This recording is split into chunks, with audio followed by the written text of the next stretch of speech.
Donc salut Gabi, je suis heureuse de faire cette interview avec toi aujourd'hui pour discuter de ta relation à la photographie.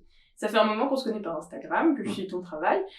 Et donc, pour commencer cette interview, est-ce que tu pourrais te présenter? Mais déjà, merci à vous de m'inviter ici.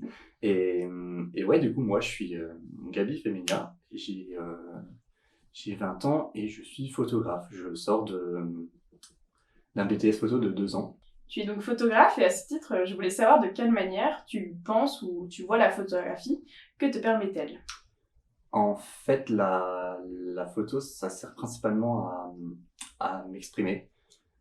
Quand j'ai envie de dire un truc, bah, je vais prendre ma caméra et je vais prendre des photos. Quand j'ai envie de créer, je vais prendre mon appareil et je vais créer. Tu vois, c'est un peu c'est un peu comme une évidence, tu vois. Quand j'ai envie de dire quelque chose, hop, c'est la photo qui va me permettre d'exprimer ce que j'ai envie de dire, les messages, les combats, ou juste faire du beau, tu vois. C'est Ouais, c'est c'est ton ça. moyen Ouais. d'expression, vraiment. Ok. Donc, tu as fait une série très personnelle. On va se plonger vraiment dans cette série-là pour cette interview, qui est composée de 2 parties et qui s'intitule Présence absente. Tu parles de ta relation à distance avec ta compagne à travers des moments et des objets du quotidien. Même si c'est un peu mise en scène, on en avait parlé. Pourrais-tu nous en dire davantage sur ce sujet et la manière dont tu abordes cela en images? Oui, donc comme tu l'as dit, Présence absente, c'est un projet qui est ultra personnel parce que je parle de ma relation avec ma copine qui habite très loin. Et en fait, j'avais eu l'idée en réfléchissant à toutes ces petites fois où on se voyait. Euh, et ça, ça arrive pas si souvent. Et du coup, à chaque fois qu'on fait des petits trucs, même des petits trucs très banals, et ben, pour nous, c'est quelque chose c'est un truc de fou parce que bah, c'est rien que le fait de le faire ensemble qui rend ce moment très intense, pardon, très particulier. Et du coup, ouais, je raconte, en fait, je mets en scène toutes ces petites habitudes qui se sont créées en très peu de temps, tous ces petits moments qui peuvent paraître très simples, mais qui pour moi, en fait, sont ultra importants. Et même quand elle n'est pas là, euh, toutes ces habitudes, elles restent et elles font partie de mon habitat, mon chez moi, et elles restent aussi ici. Et c'est ça que je représente en fait. Oui, c'est Cette série. vraiment cette idée de petits moments du quotidien qui sont vraiment exacerbés un peu vu qu'il manque cette personne-là en permanence. Exactement. Donc la série s'ouvre sur des tasses de chocolat chaud et on se fait complètement avoir. On a la sensation qu'il y a bien 2 personnes qui vont venir les boire, mais une seule tasse finit par être bu. Et c'est là qu'on se dit qu'il y a quelque chose qui cloche. Et il y a toujours ce rappel donc constant qu'il manque une personne qui va s'accentuer avec ce travail qui est composé en diptyque.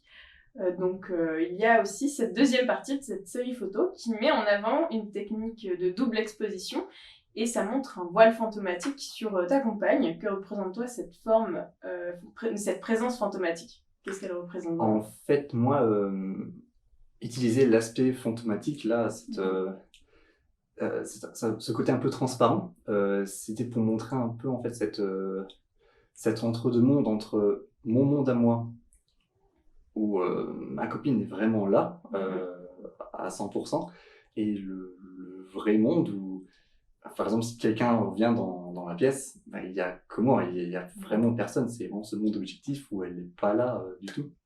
Et je voulais vraiment montrer, par ce côté de transparence, cet entre-deux-mondes entre le mien et le monde normal, on va dire, et le fait qu'elle appartient pas vraiment à aucun des deux, du coup. Et, et oui, ça montre aussi cette idée de présence qui est quelque part dans la pièce et qui habite l'environnement. Ouais.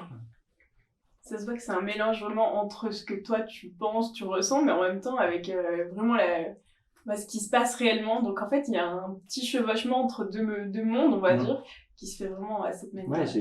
Ouais, j'avais conscience de ces deux états et j'avais envie de montrer ça justement, que les gens à l'extérieur comprennent aussi ce qui se passe un peu dans ma tête, quoi, tout simplement. Donc, ouais, voilà. Donc on a une dernière photographie dans cette série qui détonne du reste, mais qui vient la compléter assez habilement. Il s'agit d'un portrait de vous deux réunis, mais l'atmosphère elle est complètement différente.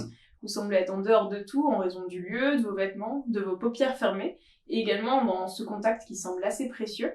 Donc quel est le rôle de cette photographie dans cette série et pourquoi avoir donné cette ambiance intemporelle? Alors, la dernière photo qui fonctionne avec l'avant-dernière, en fait, c'est les seules fois où on voit dans la série ma copine physiquement, ouais.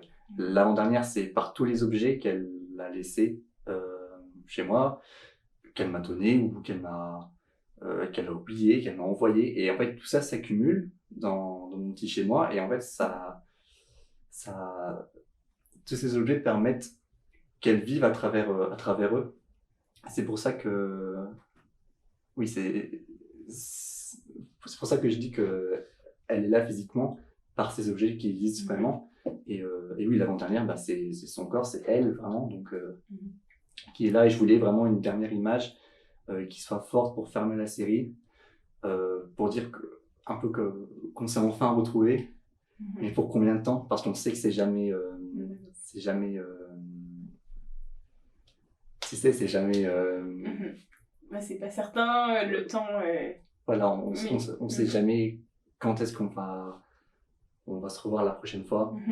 Donc il y a un peu ce côté un petit peu dramatique aussi dans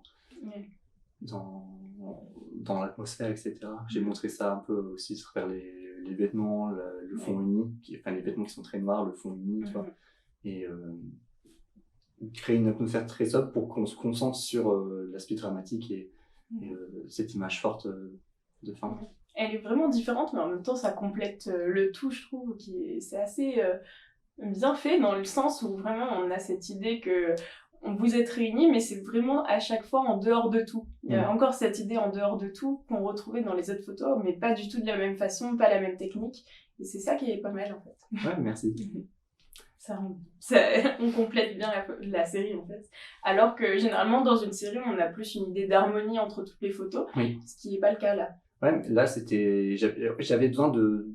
j'avais envie de finir la série, toi, genre d'y mettre un point, et j'ai réfléchi à ça et je m'étais dit mais en fait il fallait que je fasse les deux images que je t'ai dit.